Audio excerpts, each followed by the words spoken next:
you guys? It's Mary. And Amma. We invite you guys to like, Share, subscribe and comment down below. So I just wanted to talk about this Dr. Cheng out of New York Presbyterian Hospital, and he was actually being investigated for a woman who claimed that she went to his house and he put some liquid. I don't know if it was in her drink or something, but somehow drugged her and then raped her. So he was being investigated for that. And then in the investigation, they found that a year prior to when this incident had occurred with this woman, he had had an incident at the hospital that he worked in where he had put a patient under anesthesia. And after you put a patient under anesthesia, she woke up after the anesthesia and she was in pain. Like her stomach was in a lot of pain.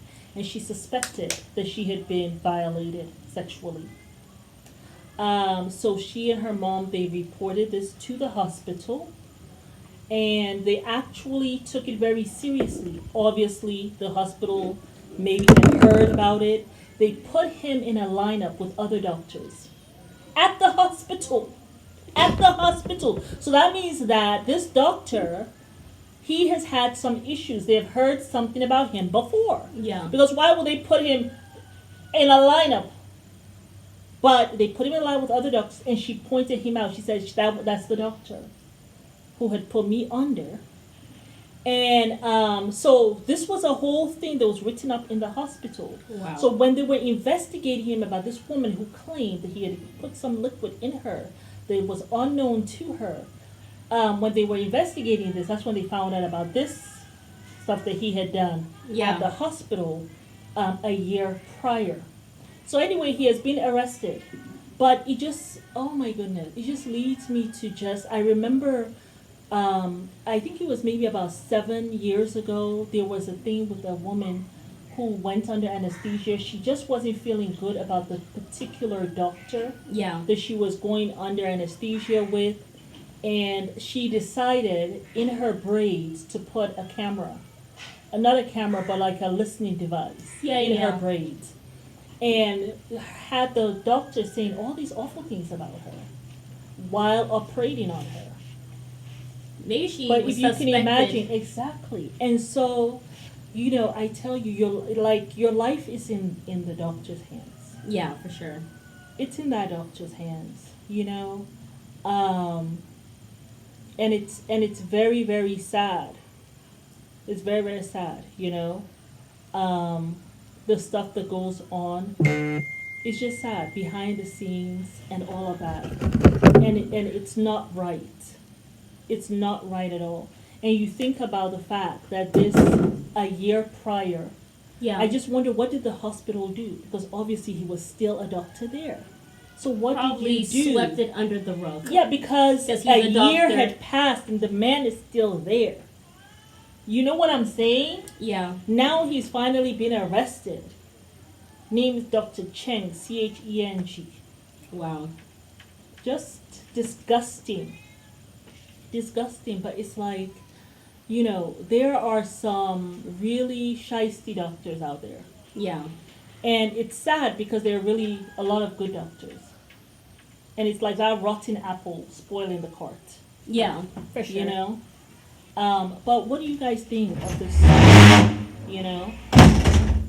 Sorry, our cat is in heat, so she's doing a lot of crying and a lot of sadness and all of that stuff. If you guys have cats, you understand what's going on here. But that's just disgusting. Like, you go to a doctor thinking that your life is in good hands just for some sick pervert to go and rape you. Oh, and then he records it on the phone.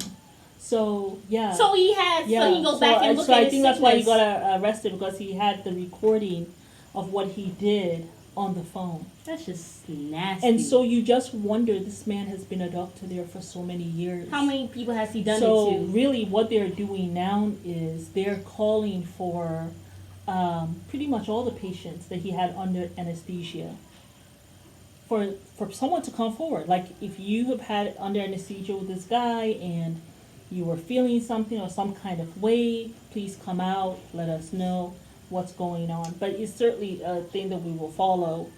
You know, usually when they're arrested, usually it takes, 2-3 years before, it goes to trial. Yeah. But sick. Very sick. Yeah. But yeah, y'all, it's Mary. So sorry for the victims. Like, and she doesn't want to go. She said, I don't want to go to the hospital anymore. Don't trust doctors at all. Yeah. You know, something like, well, not something like that, but I went for a sleep study. I don't know if I told you about this. I went for a sleep study, and I did not know that the camera was on.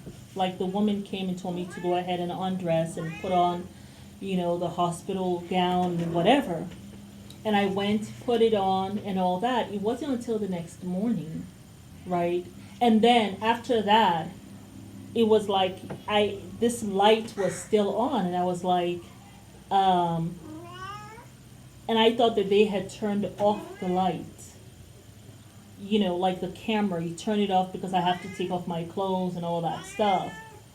But she told me, take off your clothes, which I did right there. She never told me the camera thing was on. Wow. I felt so violated because I did not know that the camera was on.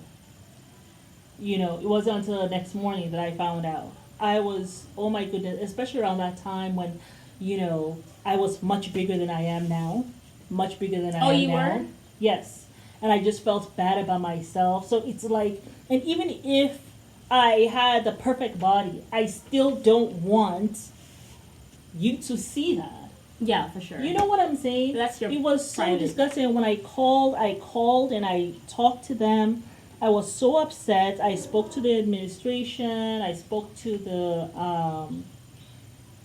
the director of nursing, and I was just like, look, you guys should have, for other people, have a sign. You know what I'm saying? Yeah. Or when they come in, it's nothing for you to say, hey, the camera is on. Go into the bathroom and change. And when you go in the bathroom, there's nowhere to even put your stuff. So it's not like they even expect you to change there. But then turn off the camera. Yeah. Turn off the camera. If you see someone changing, like stop and hello, hold on. You Yeah. can talk to them and say, hold on, wait a minute. Do you know that the camera is on? Yeah. Say that. But you guys sit there like perverts watching. Yeah. I'm telling you. And then later on they wanted to do another study. I was like, hell to the no. Hell Yeah. to the no. I would just stay with my sleep apnea or up in here. It's a no. Like, I felt violated, and it stayed with me for a while. It was awful. Awful. And that's just that. Before Yeah. I say someone sexually assaulting you and raping you and then videotaping I've you never for liked their hospitals. sick, perverted stuff. Like, it's just so ridiculous. Yeah. But anyhow, Yeah, y'all. you guys get in the comments and tell us, if you've gone through something like that. I hope you haven't gone through something as terrible as rape and stuff in the hospital. But yeah, Yeah, y'all. But it's Mary. sad. And We invite you guys to like, share, subscribe. and comment down below. Bye.